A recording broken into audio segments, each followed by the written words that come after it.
السلام علیکم دوستو، زندگی میں 99% لوگوں کو اپنی غلطی کا احساس کبھی نہیں ہوتا، چاہے وہ کتنے بھی غلط کیوں نہ ہو۔ اپنی دفاع میں بولنے کے لیے ان کے پاس الفاظ بھی ہوتے ہیں، وجہ بھی اور دلیل بھی۔ یہ میں نہیں کہہ رہا، بلکہ مشہور امریکن ماہر نفسیات and expert of human relations Dale Carnegie اپنی مشہور زمانہ کتاب how to win friends and influence people میں لکھتے ہیں۔ اور آپ کو بتاتا چلو، یہ وہ مشہور زمانہ کتاب ہے جس کے ارلی 90s تک تقریباً 15 ملین کاپیز فروخت ہو چکی تھی، اور یہ تعداد پیریٹڈ ایڈیشنز کے علاوہ ہے۔ مختلف شعبوں سے تعلق رکھنے والے لوگوں سے بات چیت کرنے کے بعد، مختلف لوگوں کے خیالات سننے کے بعد اور سالوں کے تجربے کے بعد ڈیل کارنیگی نے یہ کتاب ترتیب دی ہے۔ انہوں نے اس کتاب میں کئی واقعات کا ذکر کیا ہے، جن میں سے دو کا خلاصہ میں آپ کے سامنے بیان کر رہا ہوں۔ پہلا واقعہ 7 مئی 1931 کا ہے، جب 150 سے بھی زیادہ پولیس مین اینڈ ڈیٹیکٹیوز ایک قاتل کرولے کو گرفتار کرنے کے لیے نیو یارک سٹی میں ہائیلی الرٹ تھے۔ کرولے کا جرم یہ تھا کہ انہوں نے ایک پولیس مین کو صرف اس لیے گولی مار کر ہلاک کیا تھا کہ انہوں نے اس سے اس کا ڈرائیونگ لائسنس دکھانے کو کہا تھا۔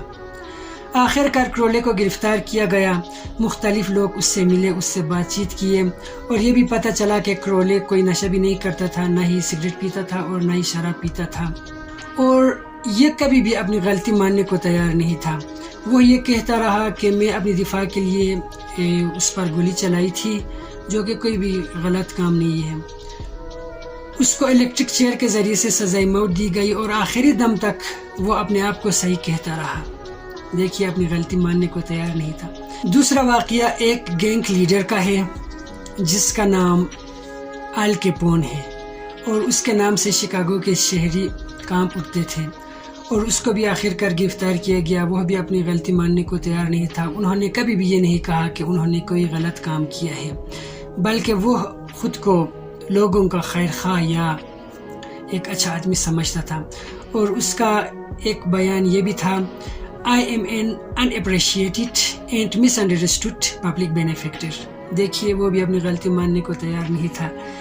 ان دو واقعات کے علاوہ ڈیل کارنیگی لیوس کا انٹرویو لیا، جو کہ بدنام زمانہ مجرموں کو رکھنے کے لیے جیل سنگ سنگ کا وارڈن تھا، اور لیوس کا کہنا تھا کہ اس کے جیل میں موجود مجرموں میں سے چند ایک کے علاوہ کوئی بھی اپنے آپ کو برا شخص نہیں سمجھتا، کوئی بھی اپنی غلطی ماننے کو تیار ہی نہیں۔ دیکھیے دوستو، یہ ویڈیو بنانے کا مقصد آپ کو احساس دلانا ہے کہ یہ انسان کی فطرت ہے کہ وہ کبھی بھی اپنی غلطی نہیں مانتا۔ اپنی دفاع میں بولنے کے لیے ہر شخص کے پاس کوئی نہ کوئی دلیل، وجہ ضرور ہوتی ہے، اور اپنی دفاع میں بولنے کے لیے ان کے پاس الفاظ بھی ہوتے ہیں۔ اس لیے اگر کسی نے آپ کے ساتھ کوئی برا کیا ہے یا آپ کے ساتھ ناانصافی کی ہے، آپ کبھی بھی اس امید میں نہ رہیں کہ ایک نہ ایک دن انہیں ضرور احساس ہوگا یا تمہاری قدر سمجھ میں آ جائے گی۔ ایسا کبھی بھی نہیں ہونے والا۔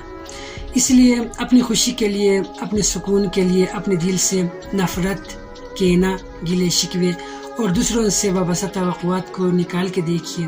آپ اپنے آپ کو روح سے بھی ہلکا محسوس کریں گے، پھر جینے میں بھی بہت مزہ آئے گا، اور آپ کی زندگی کا ہر دن، ہر پل خوشی اور سکون سے گزر جائے گا۔ اپنی خوشی کا، اپنے سکون کا خیال رکھیے۔ اللہ حافظ۔